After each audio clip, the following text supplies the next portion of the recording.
Burrow, Fields, Young, and Hurts. And these Heisman finalists are fascinating. As expected, Joe Burrow among them. The Bayou Bengal looking to join Billy Cannon as the only Heisman winners in LSU history. At the other end of the spectrum, it's Ohio State and Justin Fields looking to become the 8th winner in Buckeyes history, which would move them past Oklahoma and Notre Dame for most all time.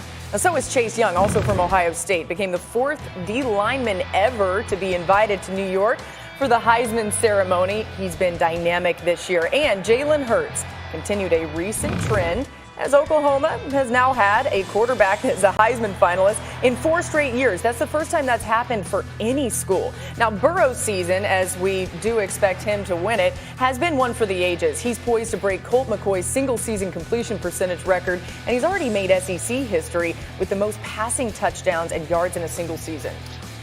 It seems for the 2nd straight year, we may get a guy that no one had ever even heard of or thought about before the season began, who winds up the #1 pick in the draft. And that brings in this man. There he is. Mel Kiper Jr. is ready to go this morning. So now Joe Burrow has the SEC championship. He has 1 or maybe 2 games left to go. Where do you see him at this stage of the evaluation as we start looking ahead all the way to April? Greeny is a clear-cut #1 pick overall, and that's because of the great year he had on the heels of a so-so fourth-year junior season. That's why he was kind of off the radar as far as the first round is concerned, maybe even the second round with a lot of people going into the year. And it's the 3rd straight year we have had a guy come out of relatively nowhere in terms of the first-round discussion in Baker Mayfield, Kyler Murray, and now Joe Burrow. Think about last year, Greeny. 57% or less in 8 games. He was at 45% in 2 games completion percentage. Okay, this year, he's been over 71% in every game. He's been at 78% or more, 79% or more in 6 games. Okay, last year he had 0 games of that. So it is a huge difference from 57% and change to 78%, from 16 touchdown passes to 48. That's the reason, Greeny, he went from a guy people were thinking 3rd, 4th round to the #1 pick overall for a 5th-year senior. When did you ever think you'd see a 5th-year senior quarterback in this day and age? You didn't think you'd see it, but we have it now in Joe Burrow as maybe the #1 pick, or I should say as the #1 pick overall. Fair, and he is 3 years older than Trevor Lawrence is right now. We all know that Lawrence, the star quarterback at Clemson, is not eligible to come out this year. So I'm asking you a hypothetical, and I know you hate that, so I grant that ahead of time. But if those 2 guys were both coming out, Burrow and Lawrence, what is your best guess as to which one of them would go first? Well, it's interesting. Yeah, you got Trevor Lawrence was the #1 guy. He's like Andrew Luck. He was always considered #1. It was he and Justin Fields coming out of high school. Joe Burrow had to say, hey, I got to beg people to get me. Ohio University, with his father offered him, and then Ohio State came in. Nobody really was interested. Remember Josh Allen? Nobody wanted Josh. He ended up at Wyoming. Now he's a heck of a quarterback. So Joe Burrow is going to be the #1 guy. Josh was a top 10 pick. And he's having a real great start to his career and proving all those doubters and skeptics wrong. I think with Joe Burrow, I think where he is right now is based on the performance from start to finish and that consistency. Trevor Lawrence hasn't had that yet. And the first 7 games this year, Greeny, Trevor Lawrence was 14 touchdowns, 8 interceptions.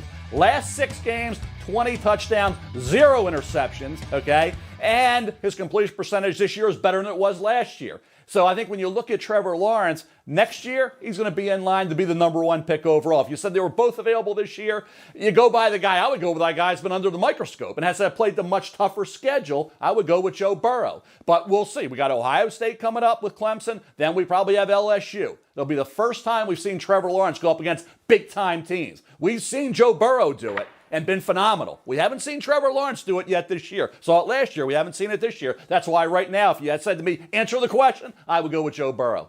I could do this all day long. So let me ask you one more. I want to ask you about Chase Young, because Laura just mentioned he's invited to New York, and most people talk about him as the best player in college football. We all understand the value of the quarterback.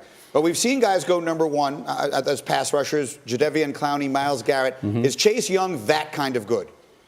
Yeah, and his numbers compared to Clowney and also Myles Garrett are pretty equal. You think about the sack numbers, he's a half behind Garrett. He's right where he's 6 ahead, 5.5 ahead of Clowney. Now tackles for loss, Clowney and Myles Garrett has a slight edge, maybe 6 over the final 3 years, all 3-year guys. But when you look at Chase Young, he's going to be the 2nd pick. I don't say probably, he will be the 2nd pick overall, and he will be expected to be everything Myles Garrett and Nick Bosa and Von Miller and Khalil Mack and Jadeveon Clowney have become, which is great pass rushers and dynamic presence on those defensive fronts. All right, let someone get that man a piece of pumpkin pie. Great to see you, Mel. We'll be talking a lot between now and the draft, obviously. And then we'll get to this, okay? We've seen these are some of the best prospects this year amongst teams that are not in the college football playoff.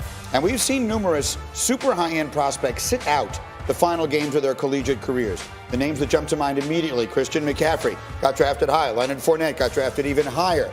That trend continued last year. Devin Bush, N'Keal Harry, Ed Oliver. All these guys wound up getting drafted high, and all the names on this screen are guys that we're going to wind up seeing getting drafted. So as we talk about sort of a new era in college football now, with the transfer portal that came up earlier this morning, this is another new piece of this. Yeah. So I'm curious, if you, Desmond Howard, who were the 4th pick in the draft once upon a time, Right.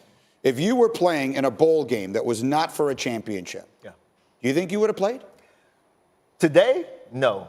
I'm going to tell you why. Because my circumstances with my dad, it was just me and my dad after my parents' divorce. It was just the two of us. And I had to work with him one summer. He worked really, really tough job. His tool and die in the factory. And I did that summer. I realized that how much my dad put into work and just to provide for me. And I wanted to remove him from those circumstances. So I would have not played in the bowl game. If I've gone this far, and I know I'm projected to be a top 10 pick, I'm not going to take that risk at this point because now the books have been opened.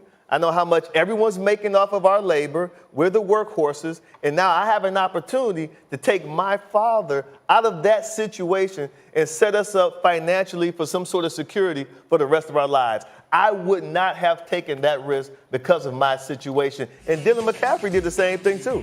Yeah, it's interesting because I think when this is probably the bowl game I would not have played in. This is the Gator Bowl. I actually had a great game. I had 2 touchdowns against Ole Miss. Get him! But Get him! those highlights would not exist today because I would not have played in the Gator Bowl. And I see what you're saying. I mean, look, everybody's family situation is so important in trying to figure out what you would do here. But the one thing I would point to is last year I was on the sideline for the Citrus Bowl, which featured Penn State and Kentucky. And Kentucky had some big-time guys, one of them being Josh Allen, who ends up being the 7th overall pick.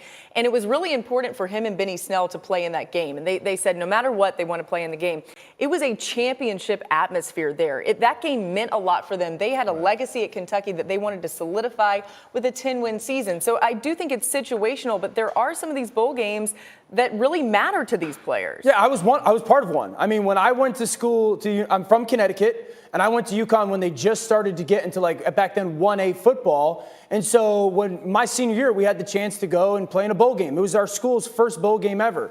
You couldn't have given me any amount of money not to play in this bowl game. They're rolling out to the right. Dual athlete. A dime. I was kind of the first dual quarterback. Ball placement right there, so the defender couldn't get it real low. Exit.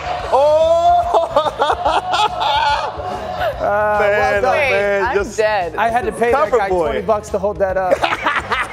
But I would have played in the bowl game because, to Laura's point, I went to UConn to put UConn football on the map and to go take them to the first bowl game.